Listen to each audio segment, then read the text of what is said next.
La guerre a été un formidable banc d'essai pour l'aviation. Les 2 premières guerres mondiales et les conflits de la guerre froide ont vu passer des avions toujours plus évolués. Entre le triplan du Baron Rouge et le F-104 Starfighter, 100 ans de guerre ont permis de développer des avions avant-gardistes.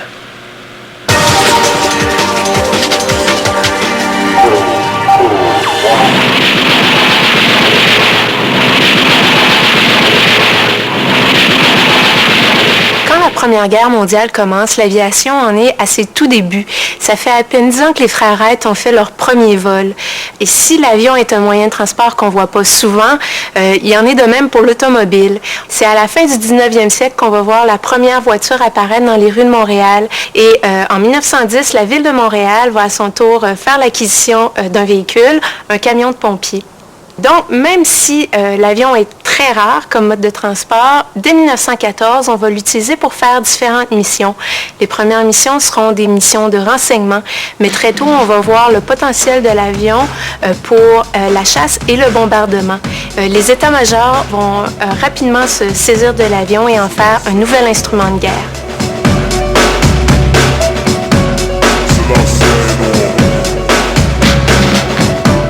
La Première Guerre mondiale oppose les empires centraux de l'Allemagne et de l'Autriche-Hongrie aux pays de l'Entente et leurs alliés, la France, la Grande-Bretagne, la Russie, les États-Unis. C'est une guerre de tranchées où les armées ennemies se retrouvent face à face pour défendre leurs frontières. Quand le conflit se déclenche en 1914, l'avion ne sert à rien d'autre qu'au renseignement. Du haut du ciel, les pilotes repèrent les travaux de fortification, les batteries d'artillerie et les nids de mitrailleuses. De retour au sol, ils transmettent ces informations aux officiers qui s'occupent de dresser des cartes très précises. Et pour être sûr de tout voir, les pilotes préfèrent de loin les cockpits ouverts. À la suite de la Première Guerre mondiale, les avions vont avoir démontré tout leur potentiel guerrier. Ils vont être également beaucoup plus populaires auprès du public. Les spectacles aériens vont donc être une occasion pour les armées de l'air de démontrer toute leur puissance. Par exemple, en juillet 1933, le Québec va recevoir la visite de l'escadrille fasciste guidée par Italo Balbo. Les hydravions sont en direction vers l'exposition universelle de Chicago et vont arrêter en chemin à Longueuil. Il va y avoir une foule assez importante au rendez-vous. Il va même avoir un reportage qui va être diffusé en direct sur les ondes de CKRC. Avec cet événement-là, donc, l'armée de Benito Mussolini va avoir réussi à démontrer toute son efficacité, sa rapidité, toute sa technologie et donc toute sa puissance. Au cours des années 20 et 30, la montée des dictatures italiennes, allemandes et japonaises, ainsi que la politique agressive du Troisième Reich brise la paix. Le 3 septembre 1939, après l'invasion de la Pologne par les nazis, la Grande-Bretagne et la France déclarent la guerre à l'Allemagne. Quand la Deuxième Guerre mondiale commence, les avions de reconnaissance aérienne effectuent un plus grand nombre de missions. On pense notamment à la coopération avec l'armée terrestre, navale, ainsi que la photographie aérienne. Il est maintenant possible de dresser des cartes précises des effectifs de l'ennemi.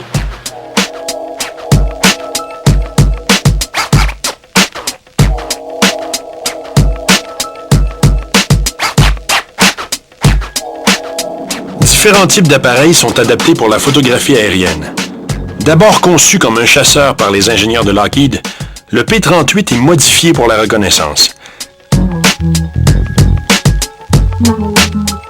Les clichés pris par les pilotes permettent aux états-majors de prendre des décisions militaires de premier ordre.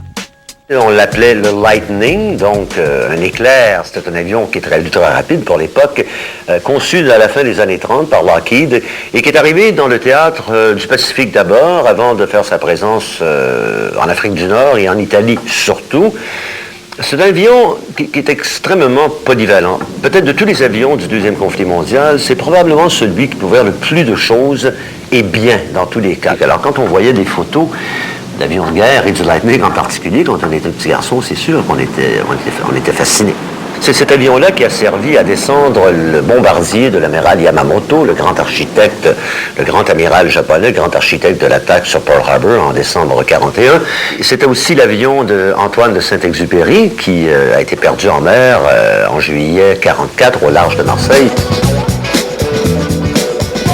Charles Lindbergh, qui ne le connaît pas, Charles Lindbergh, le premier à traverser l'Atlantique en solo en 1927 avec son Spirit of St. Louis, son monomoteur. En 1944, il a rallié les troupes, les forces américaines et l'aviation en particulier, a été envoyé dans le théâtre du Pacifique et a piloté d'abord des Corsaires et ensuite des Lightning. Et là, il a découvert qu'il y avait moyen d'apporter une correction à la consommation d'essence, dans le sens positif, bien sûr. Et à force de faire des tests et tout ça, il a constaté qu'en réduisant les révolutions par minute, la compression de l'engin, en baissant un peu la vitesse, bref, il est venu à constater qu'on pouvait épargner jusqu'à 30% d'essence. Alors, c'était considérable à l'époque, parce que dans le Pacifique, évidemment, les distances sont énormes.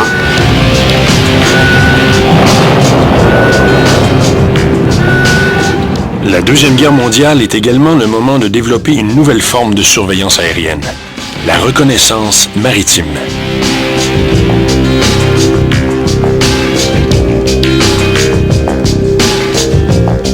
La reconnaissance maritime est organisée pour répondre à une nouvelle menace, les sous-marins. En effet, à partir de 1939, les Allemands passent maître dans l'utilisation du U-boat. Les Alliés répliquent avec des appareils capables de repérer les sous-marins et également de les détruire. À cette tâche, un avion se démarque. Il s'agit du Consolidated Catalina, qui se distingue notamment lors de la bataille de l'Atlantique à la fin de la guerre. Aussitôt la guerre terminée, le monde replonge dans un nouveau conflit. Un rideau de fer divise les pays capitalistes et communistes. Cette guerre froide traîne dans son sillage une menace terrible, l'arme nucléaire. 2, 1, fire!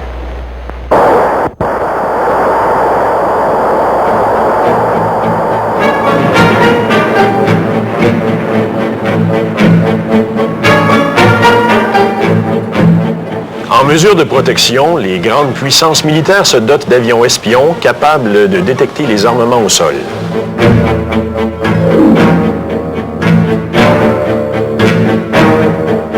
Il y a avions espions et avions espions. Donc, si on parle de reconnaissance, donc d'avions militaires qui font des missions de reconnaissance, d'observation avec des caméras, ça remonte à la guerre de 14-18. Donc, vous avez des appareils qui pouvaient monter quand même à très haute altitude, 5000 mètres, 6000 mètres, on parle de 1917-1918. Seconde Guerre mondiale, vous avez beaucoup d'appareils utilisés pour la reconnaissance photographique. Ce qui s'est passé après la Seconde Guerre mondiale, c'est l'introduction du moteur à réaction. L'aile volante de Jack Northrop est un prototype d'avion de reconnaissance très intéressant. D'abord conçu comme un bombardier léger, l'appareil a été développé en version de reconnaissance au cours de la guerre froide. On a même pensé en faire une version commerciale. Des coupures de budget et des problèmes techniques ont mené le gouvernement américain du président Truman à délaisser le projet. Cependant, l'aile volante avait déjà permis de faire des progrès très intéressants en matière de furtivité. Mais du côté des avions espions, ce sont le U-2 et les Blackbird qui demeurent les plus célèbres. Donc le U-2 demeure en service encore aujourd'hui, sous des versions modifiées. Mais pour l'espionnage de pointe, quelque chose d'autre est entré en service pendant les années 60. C'est le SR-71, le Blackbird, qui est un autre appareil de Lockheed, conçu jusqu'à un certain point en collaboration avec la CIA, caméra très puissante. Mais là, on parle d'un appareil qui est complètement différent du U-2. Ce n'est pas un planeur motorisé. C'est pratiquement un avion fusée. Bien sûr, on parle d'appareils qui ont pratiquement une capacité globale d'intervention.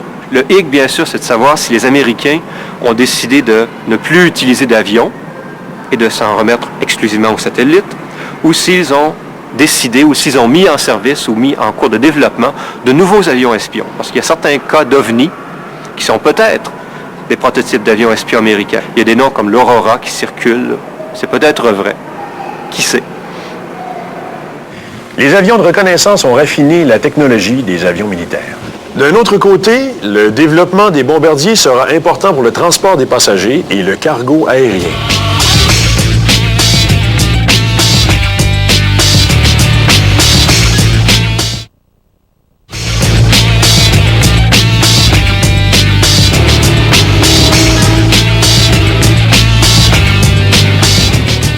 La guerre au cours du 20e siècle n'a plus rien à voir avec celle du siècle précédent. Elle est beaucoup plus destructrice et meurtrière qu'auparavant. Une nouvelle arme, le bombardier, en est en partie responsable.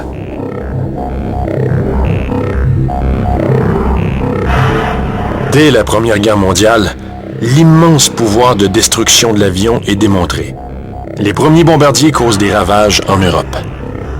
En 1914, on pense à lancer des projectiles depuis les airs. À l'époque, les avions sont incapables de soulever de trop grosses charges. En fait, les techniques de bombardement sont rudimentaires. Ce sont de petits obus ou des fléchettes en acier qui sont projetées sur les armées ennemies. Mais très rapidement, les appareils sont capables de soulever des charges plus importantes. Les bombardiers s'attaquent aux installations militaires dès 1914. Les infrastructures civiles constituent aussi des cibles de choix. Elles sont visées dans l'objectif de démoraliser l'ennemi. Les populations civiles deviennent les principales victimes de cette nouvelle forme de guerre. Les armées anglaises, françaises et allemandes envoient en mission différents bombardiers. Le AEG G4 compte parmi les effectifs allemands qui partent au combat en 1917.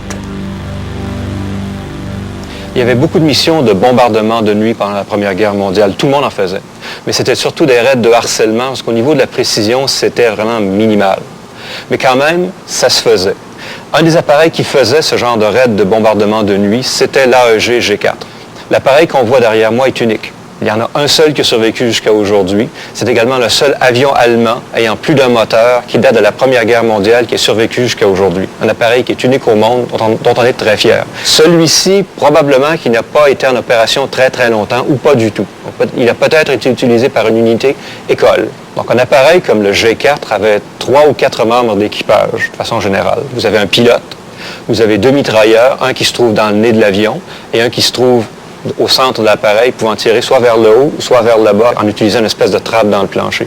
Il pouvait également y avoir une espèce de commandant de bord. La façon dont ça fonctionnait, il n'y avait pas d'équipement de navigation perfectionné, donc on préparait les plans de vol, on allait bombarder tel endroit, qui pouvait être une gare ou un secteur militaire ou un port. Donc décoller, c'était quand même relativement simple. Atterrir de nuit, ça c'est autre chose. Parce qu'évidemment, il n'y avait pas beaucoup d'éclairage. Surtout en temps de guerre, on essaie de ne pas éclairer une base militaire de nuit pour éviter d'attirer les adversaires. Donc ça pouvait être assez dangereux. Le AEG G4 a servi en France, en Roumanie, en Grèce et en Italie lors de missions de bombardement de nuit. Durant la Première Guerre mondiale, l'Europe a été décharnée par les bombes. Dans les années 20, il va y avoir quelques années de soulagement, mais les Européens vont replonger dans la misère avec la crise économique. De l'autre côté de l'Atlantique, en Amérique du Nord, l'économie va être relancée, notamment grâce à l'effort de guerre. Les usines vont fonctionner à plein régime et les Québécoises, par exemple, vont rentrer dans les usines. Mais ce qui va se passer de l'autre côté de l'Atlantique, en Europe, c'est le même scénario qu'en 1914. Les bombes vont recommencer à pleuvoir sur la tête des gens et cette fois-ci, la destruction va être encore plus importante.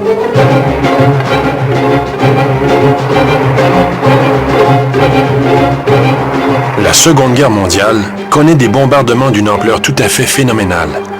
Entre 1940 et 1945, près d'1,5 million de tonnes de bombes sont larguées par les Alliés sur l'Allemagne en ruine. Le rôle des bombardiers lourds est d'affaiblir l'ennemi et de viser ses ressources.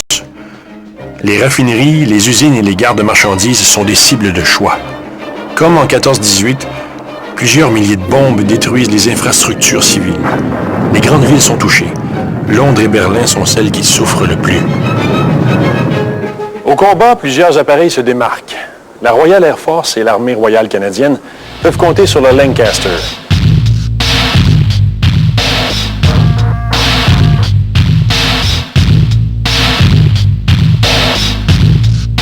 La soute à bombe du Avro Lancaster est la plus grande de la Seconde Guerre mondiale. Le Lancaster est d'ailleurs, sinon le plus fameux bombardier lourd de la Seconde Guerre mondiale, l'un des plus fameux, fabriqué en des milliers d'exemplaires en Grande-Bretagne, plus quelques centaines d'exemplaires au Canada, très largement utilisé pour le bombardement de nuit, les Américains bombardant de jour. Le Lancaster participait à des grands raids comme ceux de Hambourg, Berlin, Dresde, etc. L'appareil était relativement facile à piloter, mais quand même relativement étroit aussi. Se déplacer à bord, c'était compliqué. Question de parachute, les uniformes, le système d'oxygène. Donc, on minimisait les déplacements le plus possible. C'était froid, c'était inconfortable, c'était bruyant. C'était également extrêmement dangereux. La période normale de service pour tout équipage de bombardier est, tout au long de la Deuxième Guerre mondiale, de 30 missions. Or, en moyenne, seul un équipage sur 5 peut espérer assister au couronnement de sa 30e et dernière mission. Au total, 15 escadrons de bombardiers de l'Armée royale canadienne sont envoyés au front. D'autres aviateurs canadiens intègrent plutôt les rangs de l'armée de l'air britannique. C'était reconnu par la RAF que la plus grande discipline, c'était une équipe de bombardiers. Parce qu'il fallait qu'on travaille, il faudrait qu'on sache exactement qu'est-ce que l'autre faisait. C'est quoi comme une équipe de hockey. Chaque équipage comprenait 5 ou 6 hommes aux fonctions bien précises. Le pilote était le chef d'équipe. Le bombardier s'occupait du largage des obus, alors que les mitrailleurs défendaient l'appareil.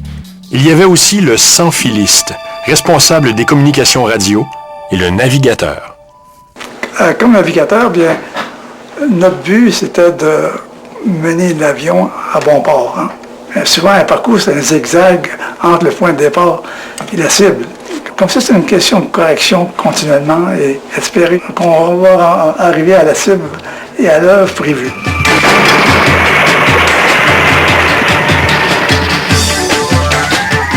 La première fonction, nécessairement, du sans-filiste, c'était de maintenir des contacts air-sol.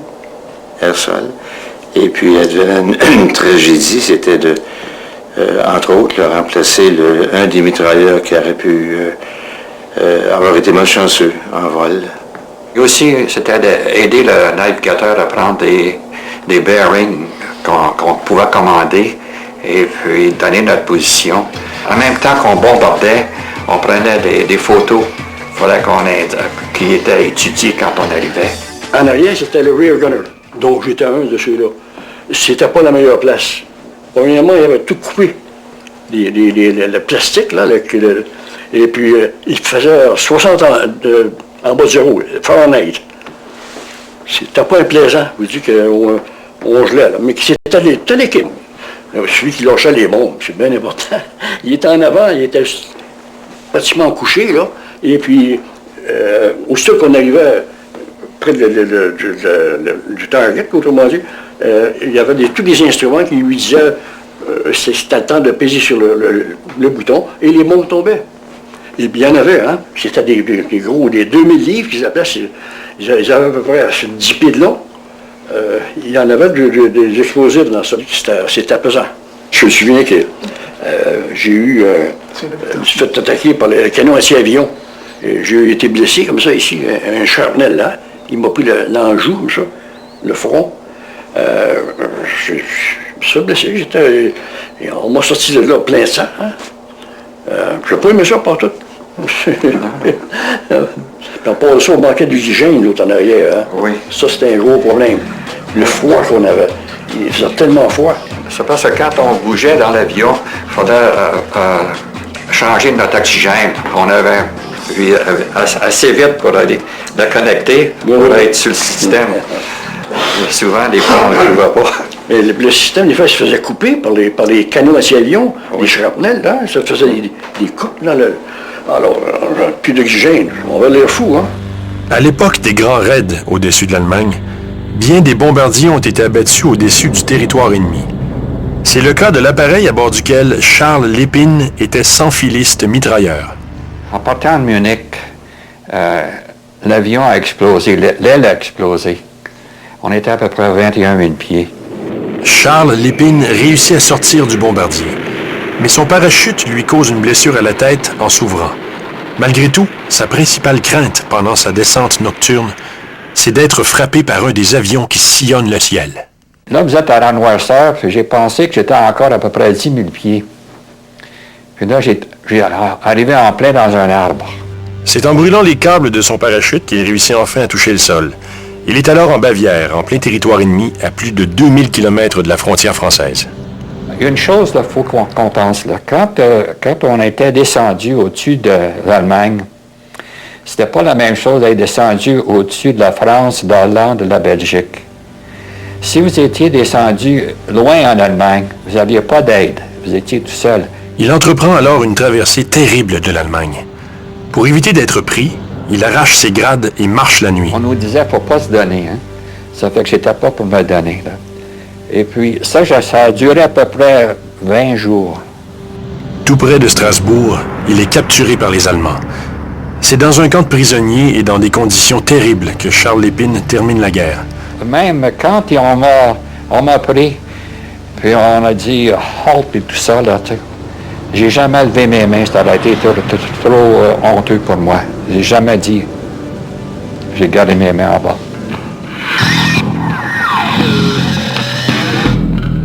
Le 6 août 1945, un B-25 de l'armée américaine largue une bombe nucléaire sur Hiroshima. Le 9 août, Nagasaki est détruit. La guerre prend fin quelques jours plus tard.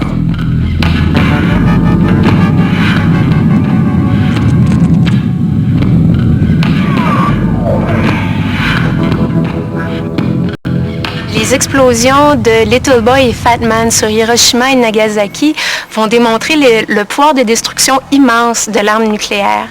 Et à partir de ce moment-là, la nouvelle menace, ce sont les bombardiers qui vont transporter ces charges destructives. En 1952, on estime que l'Union soviétique possède plus de 1000 bombardiers Tupolev 4. Ces copies du B-29 peuvent transporter chacune environ 4000 kilos de bombes. En pleine guerre de Corée, les membres de l'OTAN redoutent particulièrement une attaque en provenance du Nord. Le contrôle et la surveillance du territoire au nord du Canada deviennent alors stratégiques. Alors, le Canada, avec les Américains, ont décidé de mettre en place le Dew Line, comme on l'appelait. Alors, c'était la ligne première dans le Grand Nord. Ensuite, on avait la deuxième ligne, qui était les unités opérationnelles, qui aussi contrôlaient les avions pour les envoyer intercepter tous ceux qui pourraient s'en venir de notre côté. Et ensuite, la troisième ligne, on avait les escadrilles de radar, comme on les appelait, comme celui que j'avais. Les Américains répliquent à la menace soviétique avec l'un de leurs bombardiers les plus célèbres, le B-52. Même si le rôle des bombardiers se modifie avec l'apparition de missiles sol-air et de missiles balistiques intercontinentaux, leur impact demeure crucial après les années 50. Les bombardiers, à l'instar des avions de reconnaissance, ont certainement eu un impact majeur sur le développement de l'aéronautique. Mais un type d'avion bien particulier a repoussé les limites de l'aéronautique, les avions de chasse.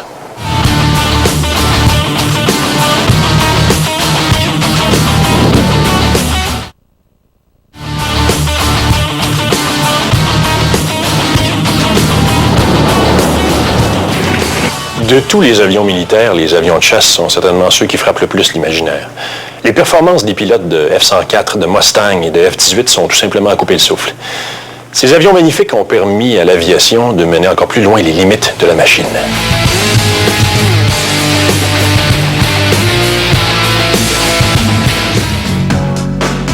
Les avions de chasse sont apparus dès la Première Guerre mondiale. Leur mission, descendre les avions ennemis. Pour y arriver, on munit les avions d'une mitrailleuse. Et pour permettre aux balles de glisser à travers l'hélice sans la détruire, le Français Roland Garros a l'idée de blinder avec des plaques d'acier la partie arrière de chaque pale. Il a beaucoup de succès jusqu'à ce que Anthony Fokker, un Hollandais au service des Allemands, mette au point un nouveau mécanisme beaucoup plus efficace. Il synchronise le mouvement des pales avec celui de la gâchette des mitrailleuses.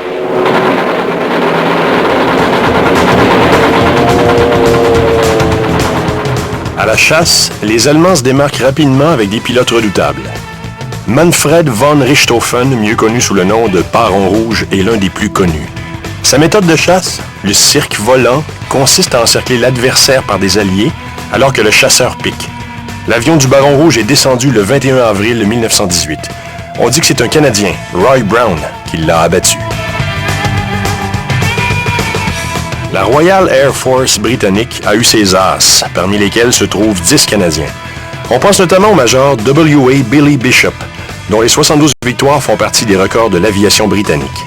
Le Black Flight, une escadrille composée uniquement de Canadiens et formée de Sopwith Triplane, s'est également démarqué au combat.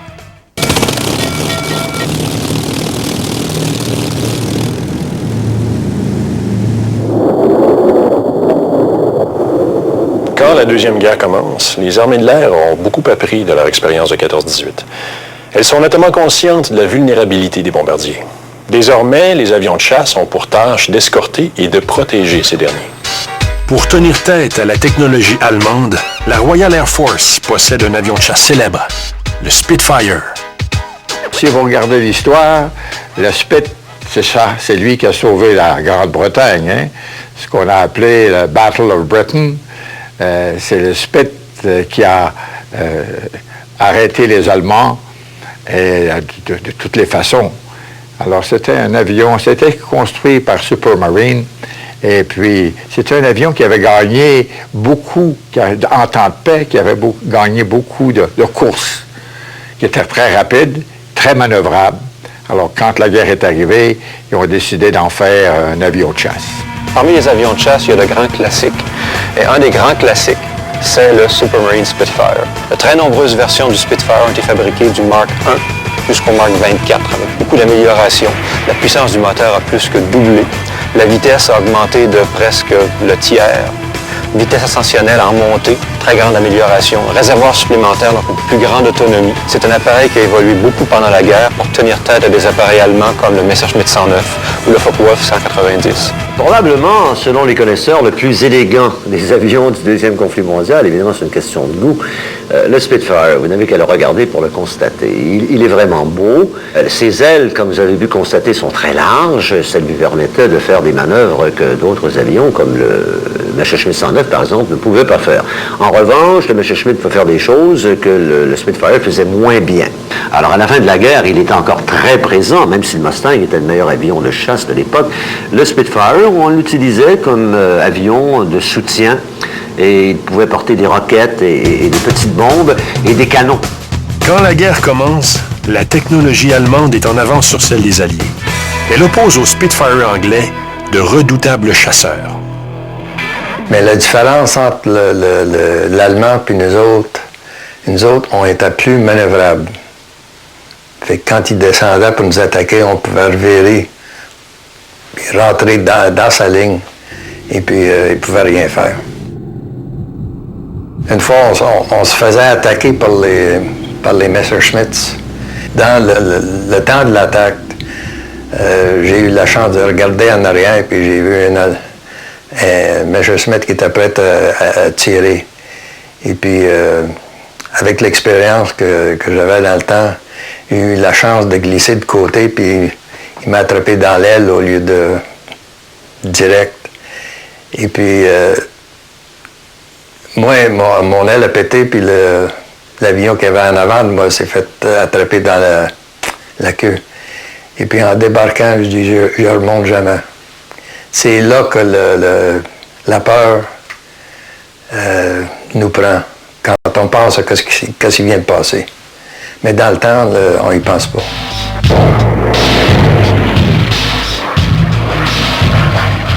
Le Messerschmitt 109 est un appareil très avancé lorsqu'il a effectué son premier vol en 1935. Donc, petit, pas particulièrement puissant dans ses premières versions, mais c'est beaucoup amélioré. Et en 1939, lorsque la Seconde Guerre mondiale a débuté, c'était probablement l'un des meilleurs, sinon le meilleur avion de chasse au monde, avec le Spitfire, bien sûr.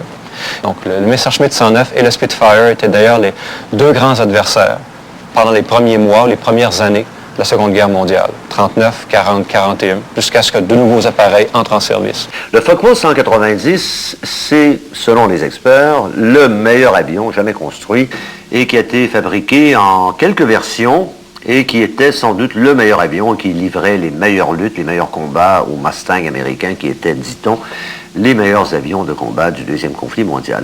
C'est un avion très élégant.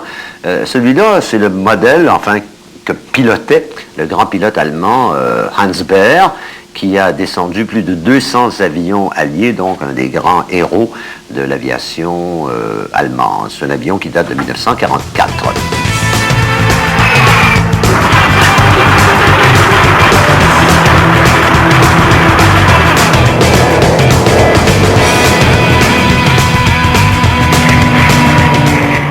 La Royal Air Force compte aussi de célèbres pilotes de Spitfire. Parmi ceux-ci, Douglas Bader a une histoire très particulière. Ce pilote, entre autres choses, était amputé des deux jambes et a descendu lors d'une même mission 2 Messerschmitt 109. C'est un pilote qui, lors d'une démonstration en vol, avait perdu ses deux jambes après son écrasement. Puis il a fini avec 2 jambes en bois. Et là, à ce moment-là, on lui a dit, ben toi, ta carrière comme pilote est finie. mais entêté comme il était, déterminé surtout comme il était, il a dit jamais de la vie, je vais piloter. Mais ils ont dit peut-être, mais pas comme pilote de guerre. Ils ont dit je vais piloter comme pilote de guerre. Et je vais vous montrer ce que je peux faire, même pas de jambes. Et il a fait la démonstration dans un Spitfire. Et on dit donnez-moi une bonne raison pourquoi je ne peux pas continuer ma carrière comme pilote. Ils n'ont pas trouvé aucune excuse. Alors, ils l'ont accepté comme pilote de guerre. Il est devenu commandant d'une escadrille canadienne. Il était admiré de tous. Il a eu descendu plusieurs avions allemands. Finalement, c'est lui qui s'est fait descendre. Et lorsque son avion était en feu, il est obligé de quitter la Caroline, sauter en parachute. Malheureusement, ses jambes étaient prises dans le palonnier. Il a dû les abandonner. Il est arrivé au sol, pas de jambes. Imaginez la gueule des Allemands qui sont allés le chercher dans le champ. Alors immédiatement, ils l'ont envoyé dans un hôpital à Saint-Omer en France durant l'occupation. Et ils lui ont donné ses jambes artificielles, ses nouvelles jambes. Et je crois que c'est le lendemain ou le surlendemain, il s'était déjà échappé de l'hôpital à Saint-Omer. Il avait attaché des draps ensemble à partir du 3e étage. Et puis il est parti, tout simplement. Mais il a fait ça à 3 reprises, le bonhomme. Ça, c'est Douglas Bader.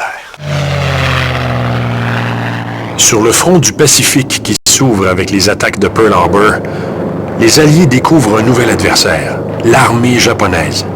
Les kamikazes, à bord des chasseurs Zéro, sèment la terreur. On était au courant de ce qui nous attendait au Japon. On savait que les Japonais étaient pour se battre jusqu'à la dernière personne pour défendre leur île. On nous avait dit que le kamikaze qu'on connaît aujourd'hui, il existait à ce moment-là. Et quand un pilote japonais avait plus de munitions, se jetait sur son ennemi pour se descendre et le descendre lui aussi. Ou bien s'il préférait aller se jeter sur un porte-avions, c'est ce qu'il faisait. Mitsubishi, ça vous dit quelque chose, bien sûr, fabricant de voitures japonais.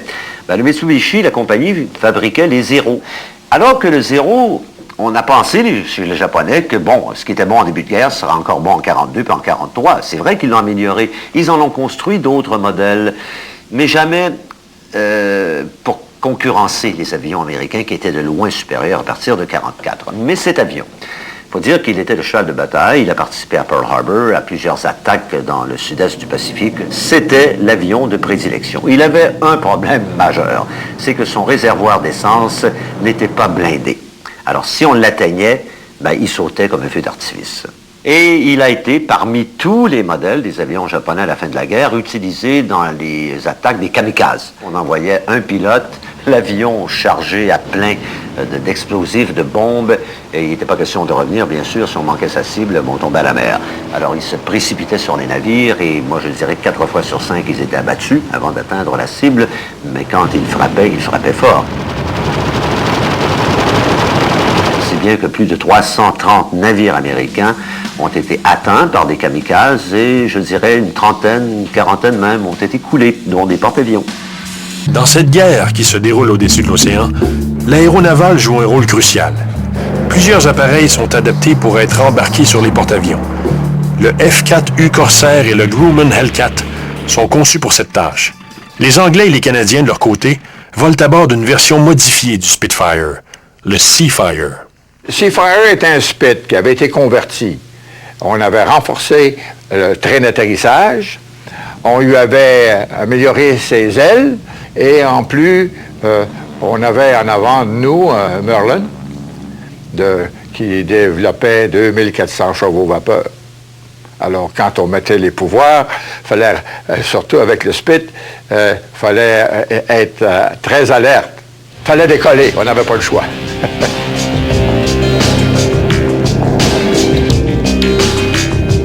Sur tous les fronts, les Alliés, les Allemands et les Japonais conçoivent des chasseurs toujours plus rapides. En fait, la vitesse devient un facteur crucial dans les combats aériens. Les Allemands, notamment, entreprennent dès 1938 des recherches sur le moteur à réaction. Mais ce sont les Américains et les Anglais qui, immédiatement après la guerre, maîtrisent les premiers cette technologie. Durant la Seconde Guerre mondiale, les avions de chasse se sont développés de façon fulgurante. Mais on n'avait encore rien vu. La découverte de la propulsion en réaction allait ouvrir la porte à la conception d'avions légendaires.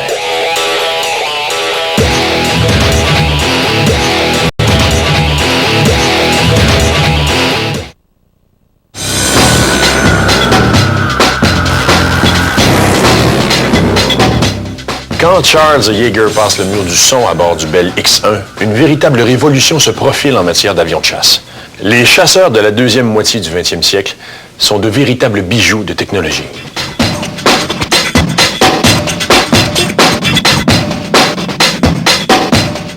En 1949, les Russes vont faire exploser leur première bombe nucléaire. Désormais, les Américains vont avoir un ennemi qui possède la même force de frappe qu'eux-mêmes. C'est la course aux armements.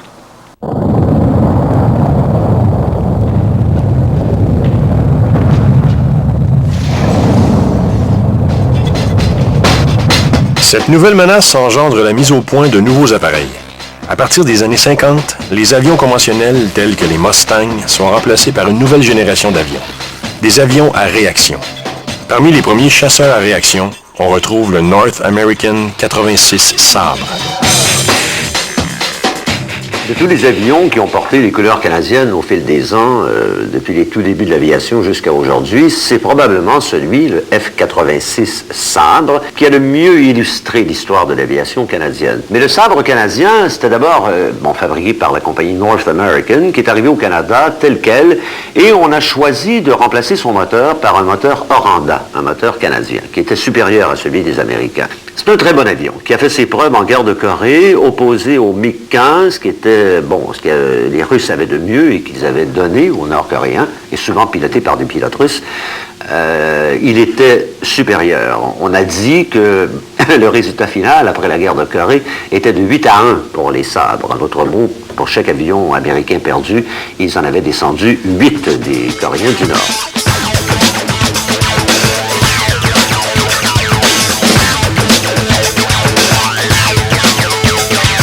Dès 1946, l'aviation royale canadienne réagit à la menace des bombardiers soviétiques en commandant un intercepteur à réaction tout temps à grande autonomie. Avro Canada obtient le contrat et conçoit le CF-100 Canuck, connu par les aviateurs sous le nom de Clunk. Le CF-100, c'est le seul avion de chasse conçu au Canada qui soit jamais entré en service. L'industrie aéronautique canadienne, pendant la Seconde Guerre mondiale, ayant véritablement eu beaucoup de progrès, très avancés, comparé à ce qui se trouvait ici en 1939, on pouvait concevoir nos propres avions ici. Donc, concevoir les avions, concevoir les moteurs. Donc, le CF-100 est un exemple de cette fusion-là. Le Canada a mis au point le CF-100 pour cette fonction-là. Intercepter, détruire des bombardiers soviétiques munis d'armes nucléaires qui allaient voler au-dessus du pôle Nord pour attaquer le Canada et bien sûr les États-Unis. Donc le dernier CF-100 a été retiré du service vers 1978-1980 environ. Donc c'était un bon investissement.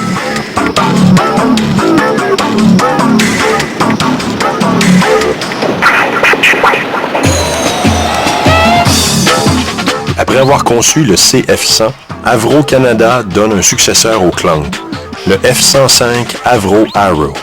Le Arrow est un appareil remarquable qui évite toute erreur du F-100.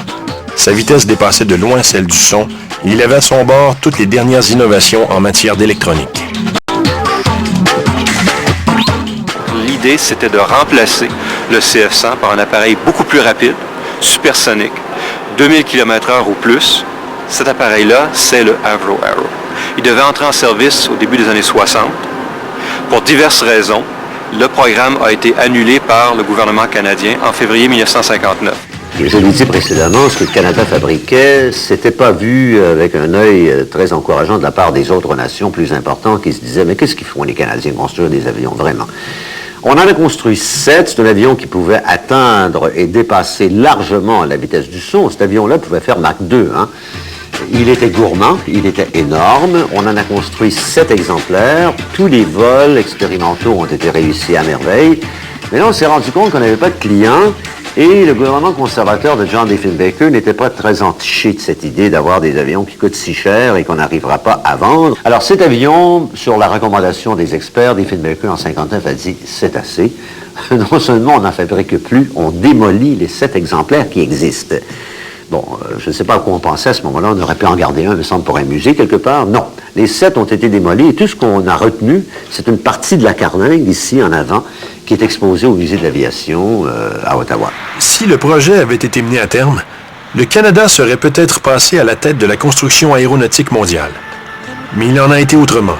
Privé d'un appareil canadien, l'armée se tourne vers le F-101 Voodoo, fabriqué par l'avionnerie américaine McDonnell. Pour appuyer le Voodoo, l'armée canadienne fait l'acquisition d'un autre appareil de légende au cours des années 60, le F-104 Starfighter. Au cours des années qui ont suivi la Seconde Guerre mondiale, les avions de chasse ont vu leur performance augmenter. Ils ont également vu leur poids et leur dimension augmenter. Vers le milieu des années 50, l'armée de l'air américaine a décidé d'essayer d'inverser ce processus, d'avoir quelque chose de plus léger, de plus simple, de plus puissant, de plus rapide. Le résultat de ce projet, de cette idée, a été le Lockheed F-104 Starfighter. Donc, à grande vitesse, c'est un appareil qui est extrêmement stable. À basse vitesse, c'est un appareil qui plane comme une brique. Donc, ça prend des dispositifs spéciaux pour garder une portance suffisante pour garder l'appareil sous contrôle lors de l'atterrissage en particulier. Donc, le Starfighter a eu assez mauvaise presse pendant plusieurs années à cause des pertes subies par certaines forces aériennes. Mais ça, c'est peut-être davantage causé par le fait que les appareils devaient voler très vite et à très basse altitude compte tenu de leur mission de combat. C'était davantage à cause de ça qu'il y avait des accidents que en raison des caractéristiques vicieuses de l'avion. Ce n'était pas un avion vicieux. Il fallait tout simplement prendre ses précautions et le piloter selon les règles. Ce n'est pas un avion qui pardonnait aux imbéciles.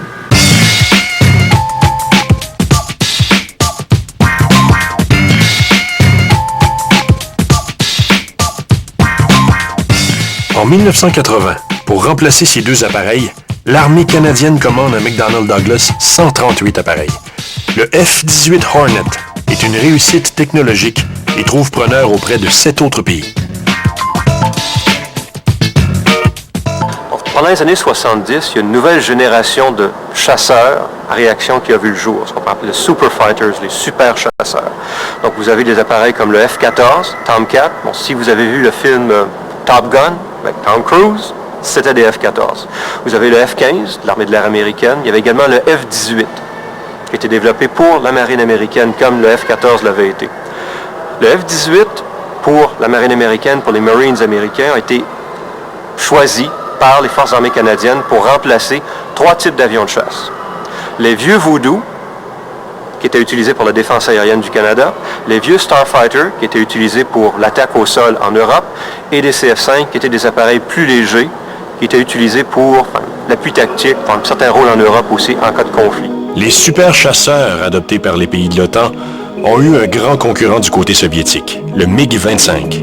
Cet avion, dont on sait peu, aurait combattu lors de la guerre du Golfe. Sa carrière, comme celle de bien des super chasseurs, s'est prolongée sur plus de 20 ans. Ils vont demeurer en service pendant de très nombreuses années parce qu'en fin de compte, aujourd'hui, ce n'est pas comme la guerre de 14 ou la guerre de 39-45. On ne peut pas remplacer un appareil par un tout nouveau type à tous les 6 mois ou à tous les 2 ans. Il faut que ça dure parce que ça coûte extrêmement cher.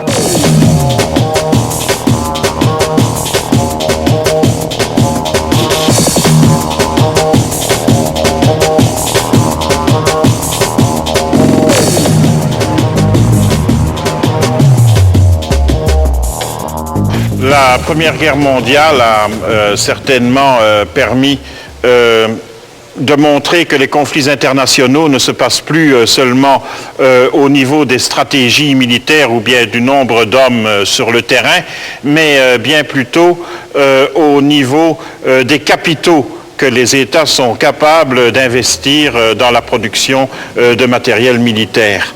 Une bonne évolution que celle de l'aviation quand on pense qu'elle a à peine 100 ans et que le gros du développement s'est fait à partir du milieu des années 30, mais davantage après le deuxième conflit mondial. La guerre a certainement été un formidable banc d'essai pour l'aviation. Mais cette évolution technologique s'est faite au prix de plusieurs vies. Never again. Ça, c'est sûr. Les guerres, là, nous, je suis certain qu'on a vécu ces guerres-là. On a tout ce qu'il faut aussi pour parler. Tout ce qu'il faut pour penser. Ça a entraîné là, des jeunes hommes de 20 ans à tuer. Ça n'a pas de sens. Non. Moi, je suis un peu désappointé d'avoir fait ces atrocités-là. J'en revenais pas. Mais je me suis dit, il y avait ça ou ma famille. La guerre, vous savez, est proche de nous. Les gens sont